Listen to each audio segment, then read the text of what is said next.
Salam sejahtera untuk kita semuanya. Apa kabar hari ini? Mudah-mudahan kita semua sehat selalu dan selalu dalam lindungan Tuhan Yang Maha Esa. Perkenalkan, nama saya Sondang Molparia Simaremare SPD, asal sekolah SMP Negeri 8 Pekanbaru. Sebelum saya menjelaskan apa itu AKM, saya terlebih dahulu menjelaskan pengertian asesmen, kompetensi, dan minimum. Baiklah, saya akan menjelaskan pengertian asesmen, kompetensi, dan minimum terlebih dahulu. Nah, pengertian asesmen adalah suatu proses pengumpulan data mengenai kemajuan dan hasil belajar siswa.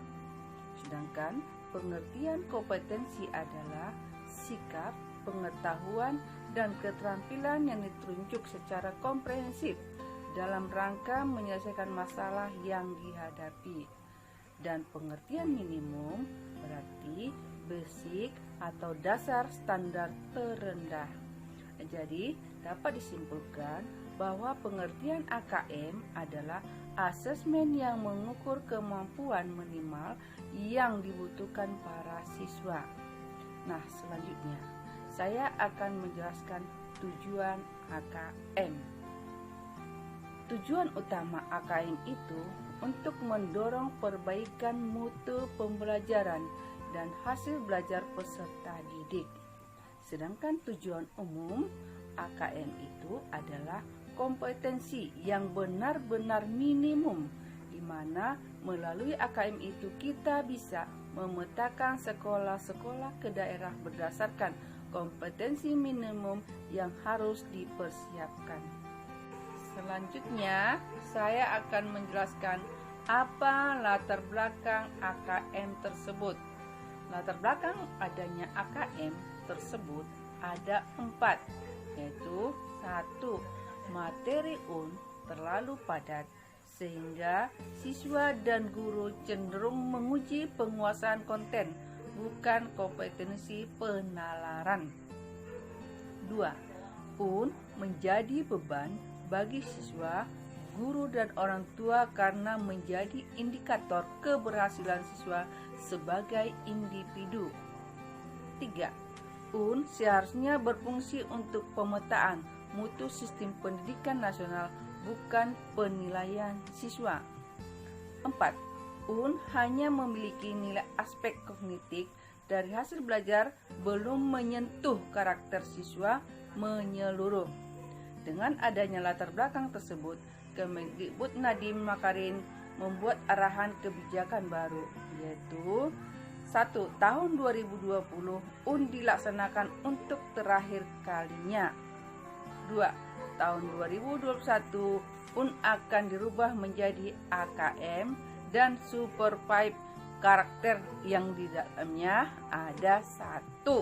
Literasi, yaitu kemampuan bernalar tentang menggunakan bahasa.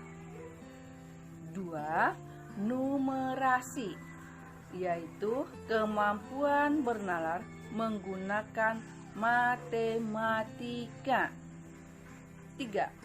Karakter, misalnya dalam pembelajaran, gotong royong, kebinekaan, dan perundangan. Selanjutnya, kita akan membahas bentuk soal AKM. Soal AKM 1 ada berbentuk objektif yang terdiri dari A. Pilihan ganda, hanya 1 jawaban yang benar. B. Pilihan ganda kompleks, jawaban benar lebih dari 1. C. Menjodohkan. D. Isian singkat, bisa angka, nama, benda yang sudah fix. 2. Non-objektif. Setelah kita membahas bentuk AKM, sekarang saya akan menerangkan pemilihan jenjang peserta AKM. Pemilihan jenjang AKM yaitu pemilihan jenjang dari kelas 5, 8, dan 11.